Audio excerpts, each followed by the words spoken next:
The next concept we're going to talk about, we're going to call copy with a twist. Surprisingly, 11% of the top 100 startups are companies that copied an idea and adapted it to a local market with a twist. This is different from the concept of copying and pasting. Copy and paste is a long shot.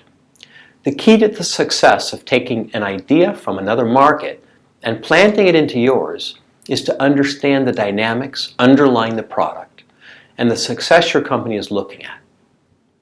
A really clear example can be found in the company in China called Alibaba. Let's look at how its founders approached its business versus companies in other countries that have tried to do similar things. Alibaba, in many ways, is a new version of eBay or Amazon in China. The founders looked at the opportunity in the US marketplace and realized this would be something very powerful in China. There are other people who've looked at companies like Amazon, and they've duplicated it in places like India. Flipkart is an example. The founders recognized that Amazon was a good business model, and they duplicated it.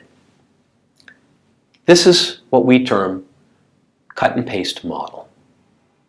Many businesses hope that a big giant like Amazon will come into the country and they'll think, we can buy them instead of building it from scratch ourselves. But what happens if they don't?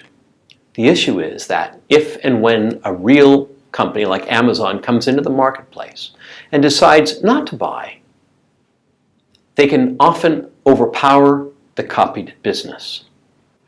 You now have a giant competitor with dozens of financial, logisticals, and brand advantages. What makes Alibaba so unique and different was that they transplanted a great idea but didn't duplicate it. Alibaba went in and looked at the problems that were being solved by eBay and Amazon in the US. They then went and looked at the underlying problems in China that relate to the same general concepts. But the difference is, they were very careful to understand how the Chinese culture and process and mechanisms were different. The founder, Jack Ma, built a company that had literally hundreds of small differences and capabilities that were very focused for anyone who has seen the mechanisms of the Chinese culture. Now Alibaba is so far ahead, they'll never be touched by the big boys, even if they try to bring in an American company and product. This is how to copy an idea, adapt it, and fit it to the problems, the culture, and the expectations, and the localized marketplace to win.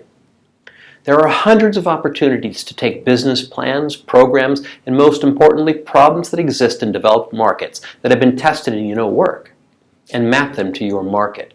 And if there is a similar problem, implement an effective program to win.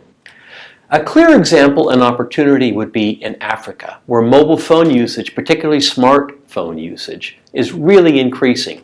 And the data capacity through those phones allows people to access a whole series of products in the mobile banking field. Crowdsourced loans, financial transactions by phone, and other things. These are great businesses and will shift the very nature of society and make very significant returns for investors and those companies and entrepreneurs who start them.